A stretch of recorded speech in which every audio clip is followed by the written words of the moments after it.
Hi guys, and welcome to my review of the REECHO Spring. This is the latest version of the Spring. The Spring has had already a few versions before. The version before this was known just as the Spring, and it was a 2DD plus a single BA, where it had two 8mm coaxially mounted DDs and then the BA. This current one is a single DD, single BA.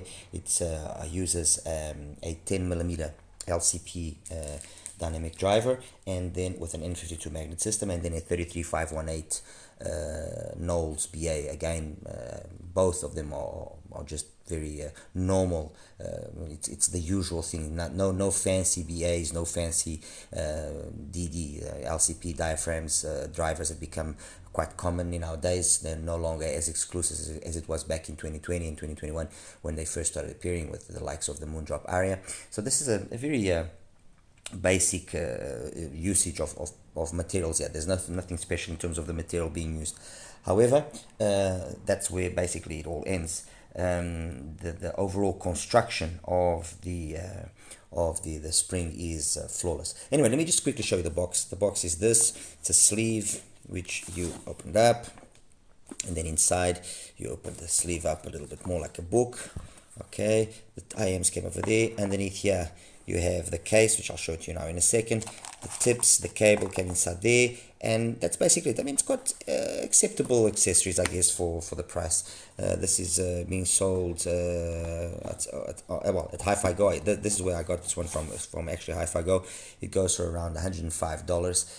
The previous one is now a little bit cheaper at about $95. And there was also the Spring Fever, which was a 1+2, so 1DD2 BAs, and that goes to about $115. So within that price range of about $90 to $115, you have three Spring versions. Which is this current one, a 1+1. The previous one was a 2+1, so 2DD plus 1 BA, and then the other version is a 1+2, 1DD 2 BA. So a little bit of a confusing mess there, but that's it. I'm not going to be able to talk about the original ones, obviously, because or the other models rather, because I don't have them, but I can talk about this one. The case is a case that we've already seen being used by REECHO before. It's fine. There's a few more tips here. They actually have, one of the selection of tips they offer is these tips, which are very similar to the KB ear tips, which I like, and I'm actually using the KB ears, the one that looks like the KB ear 07 large size one on my Spring. The IEM itself is it seems to be a full acrylic shell with a very nicely designed faceplate. I mean, REECHO does make some really beautiful IEMs. The Insects Awaken, for example, was another one. Beautiful shell. I mean, that's a really nice shell there.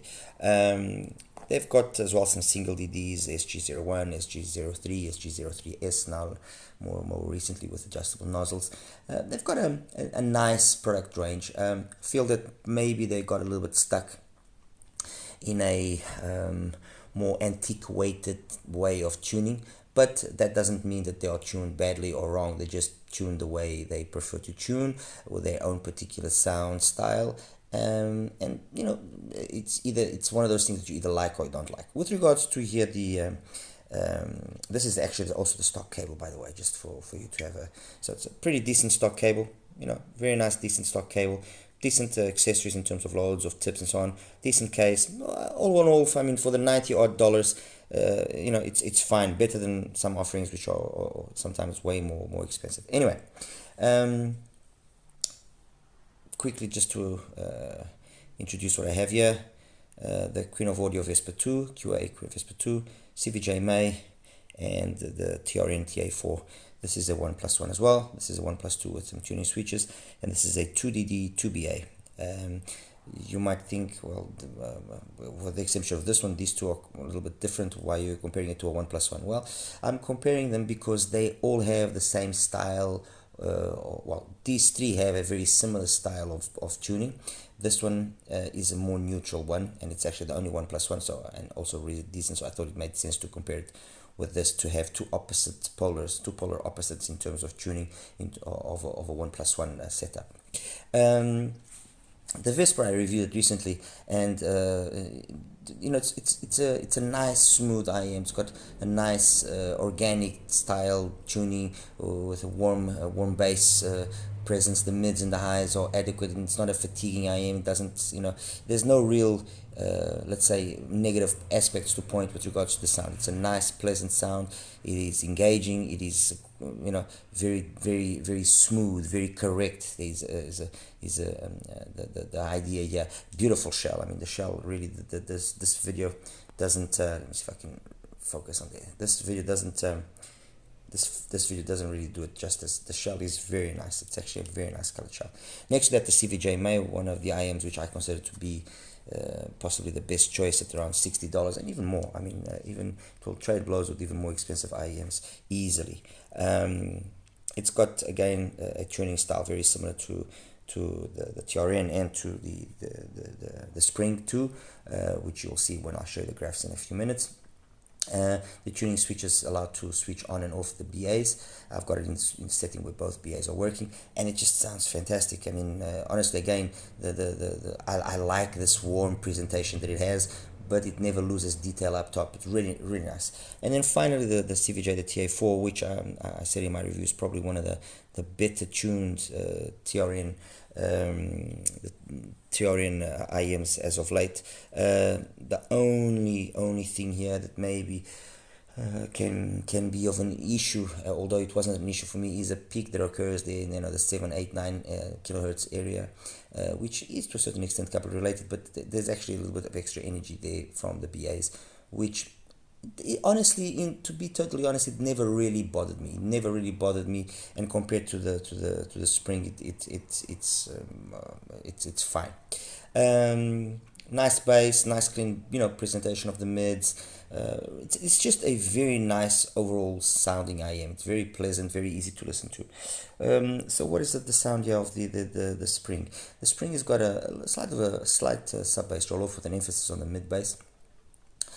Not a crazy emphasis, but it's got just the right amount of emphasis there to give a little bit of added warmth to the rest of the presentation. It's got a normal, let's say normal pinna gain with concerns to when it starts. It just peaks a little bit higher than usual at around just over 2K roughly. Then it's got the usual dip like all of these have, the usual dip slightly, and then another peak, and then it dips again, and then carries on through. As I said, they all have the same style of tuning. The CVJ is the lowest one in terms of how that upper mids and treble are then done. This one is like the intermediate, and this one is the one that seems the most aggressive. But also, at the same time, the mid-bass bump that you get here is also more significant than those two. Probably of those two, the one that's a little bit more tame in the bass department will be the TA4. This one will probably be the one that overall has the most bass presence out of all of them, because of the fact that then the mids, upper mids, and treble are not as emphasized as they are here on the Spring. With regards to the mids, treble, and mids, upper mids, and treble, what can I say? Well, they are good. They are energetic, at lower volumes, very detailed. It's the question that will arise here with the Spring is, what is the source that you are using? Are you using a cold clinical source or something which is a little bit warmer? I would personally use something a little bit warmer. I would personally go with something which has maybe an AKM implementation of a DAC, which usually are a little bit warmer sounding. ESS usually are a little bit more clinical in their presentation. I would go for that. I would also go for perhaps a copper cable of reasonably high quality to try and again not tame is not the right word, but try and control the mids, upper mids, and treble. And then of course, that goes without saying, tips are always important. That tips will make or break an IEM.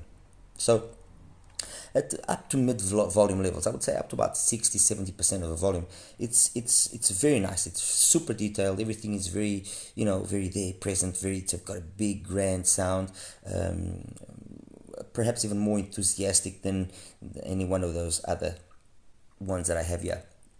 It's when you start pushing the volume that then certain parts of the frequency start coming apart, and they come apart because they are emphasized by nature. So because they are emphasized by nature, when you scale it, they don't scale as ideally as they should, and so they can become aggressive. They can become a little bit fatiguing after a while. That's in honesty, the only real negative point I can, truly give to the Spring. I would have liked it to have been just a little bit tamer, maybe just a 2 dBs a little bit lower across that range, and I think it would have overall just made for a safer presentation for more people.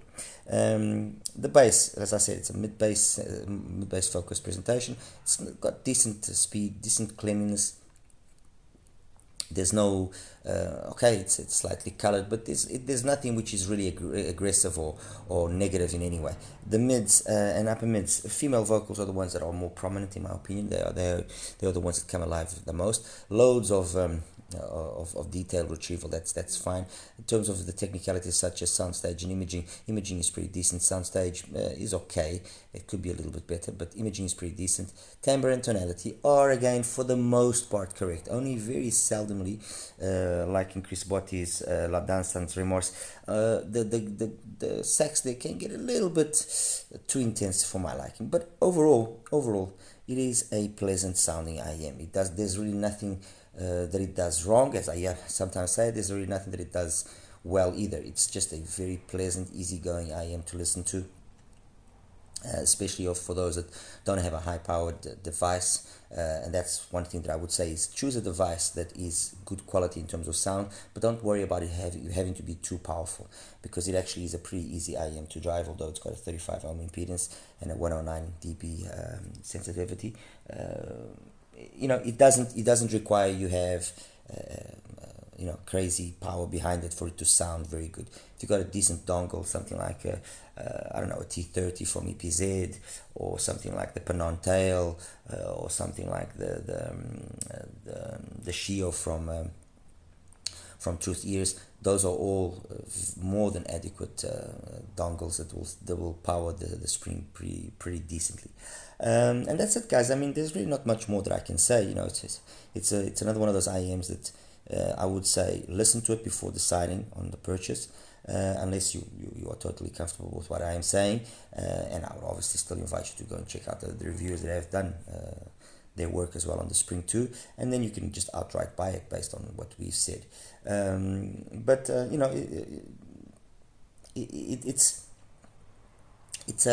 It's just a nice IEM. Let's put it that way. I think that's the best way to describe it. It's a nice IEM. It does nothing stand out, but it does nothing wrong as well. And that's it, guys. I'll show you now the graphs and we'll wrap it up. All right, you take care. Hi guys, welcome now to the graph section for the REECHO Spring 2.